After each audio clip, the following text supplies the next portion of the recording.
Hey y'all, I don't know if I'm live yet or not. It's supposed to start at 1, but I may have jumped the gun a little bit here. Okay.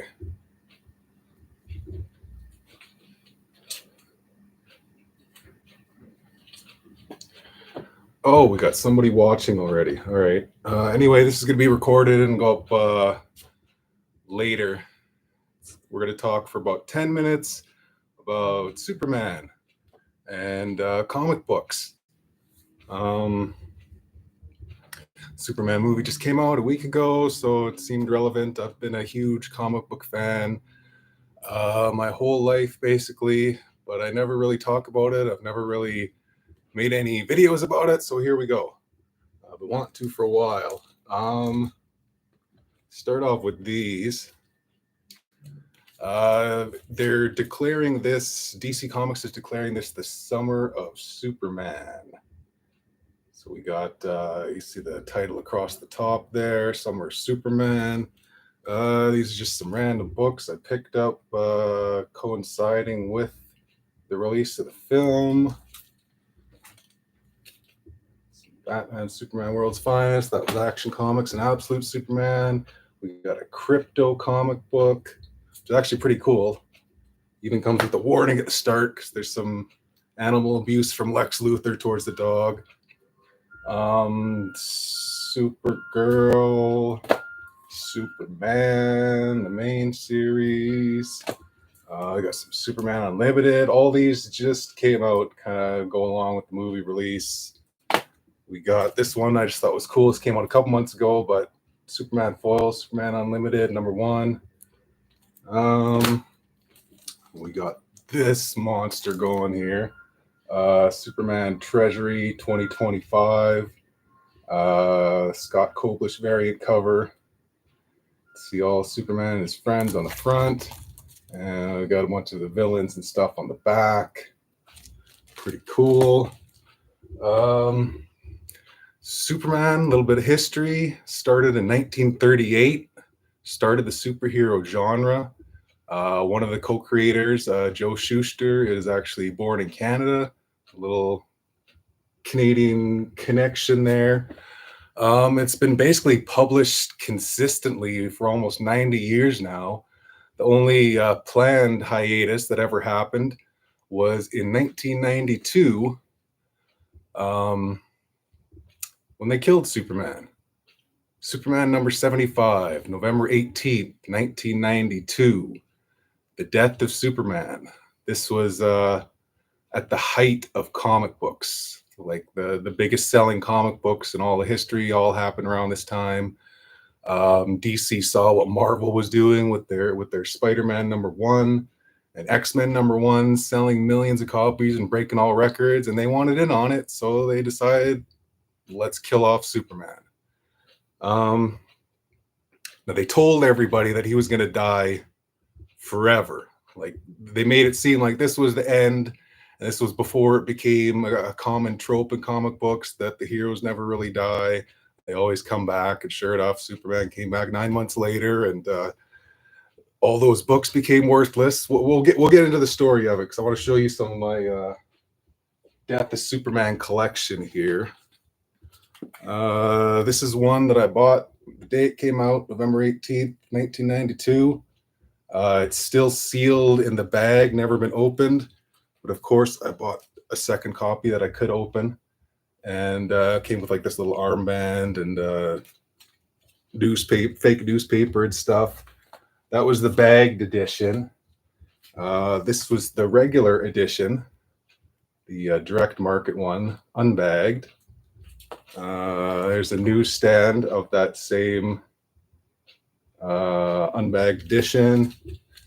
Then we got, it sold about 6 million copies, made them about $30 million.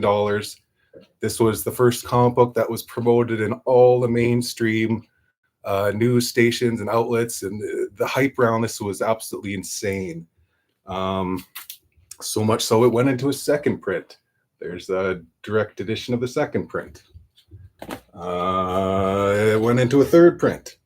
It's the direct edition of the third print. They just changed the colors a little bit on them. See, this one's got the blue lettering. The last one had white lettering, and the original had yellow lettering. There's a fourth print that even came out. Okay. And I even picked this one up because I thought it was cool. There's a newsprint copy slabbed of the third print of The Death of Superman, number 75. Sorry about all this glare and reflections and shit. Okay, so let me set the scene a little bit for the day here. It was, like I said, November 18th, 1992. I was in a small town at the time, but again, this was at the height of the comic book boom.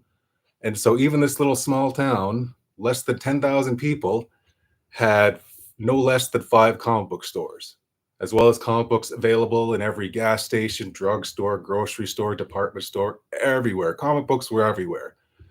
And it was just starting to become really well known that some of these older comics can be worth a lot of money. People started, speculators started showing up. People just buying books because they thought it would be worth something someday. And The Death of Superman was a huge candidate for that in most people's eyes. So in cities, there were people lined up longer than a city block trying to get that comic book. Stores had to limit it to 1 or 2 per customer. Even in this small town, they had a midnight release of the comic book in a small town of less than 10,000 people, and it was packed. You couldn't even move in the store. It was just dozens and dozens of people, maybe 100 people, just this tiny little comic book store packed wall to wall with people. Everybody wanted to get their copy and see what happened. It actually did sell out most places, which is why there's 4 additional printings. Yeah, I know people that were selling copies for like 40, 50 bucks afterwards for people that couldn't get there and line up around the block or be there at midnight or whatever. Of course, 9 months later, when he came back to life, all those copies were worthless. You could still basically get them for cover price nowadays. With the one exception, there was a 1 per store platinum edition. My favorite version of The Death of Superman. 4 minutes left there. This was awesome. I wanted this so bad when I was a kid. I didn't actually get a copy until just a year or 2 ago, and it's probably cost less than it did back then. This small town store, they had 1 copy, and they were saying 50 bucks, whoever wants it, but nobody was interested. Well, I was interested, but nobody could afford it or whatever, I guess, at the time. So it sat on their wall for months. I'm just glad I finally got myself a copy. I got all these copies of The Death of Superman here. That one, the Platinum Edition is unopened, of course, but I had to get myself an opened edition as well. A 9.4 graded Platinum Edition of The Death of Superman here. Yeah. I was at the right age. I was very young when this happened, so I love the story. A lot of people criticized it later and just saw it as a publicity stunt and a cash grab or whatever. But it's gone down in history and infamy, I guess. They've made 2 animated features inspired by it. They made a novel inspired by it, the first comic book novel I ever picked up, back in 1993. You could see those images everywhere. I've even got this Death of Superman t-shirt I picked up a couple years back. They keep on reprinting it even after the initial reprints. I've got a dollar comic version of it. I've got a Millennium Edition version of it from 2000. That last one was from 2019. Then for the 30th anniversary, they released in 30th anniversary in 2022, they released another version. That one. And I got the copy 1 of 250 signed by Dan Jurgens, the artist of the book. And they released a foil variant. There's also a super cool black and silver foil variant of this, but I don't have a copy of that. Yeah, basically the whole series ran for about a year. I got a minute. I got lots more stories I could tell, but I promised to do this at 10 minutes, and we're getting real close here.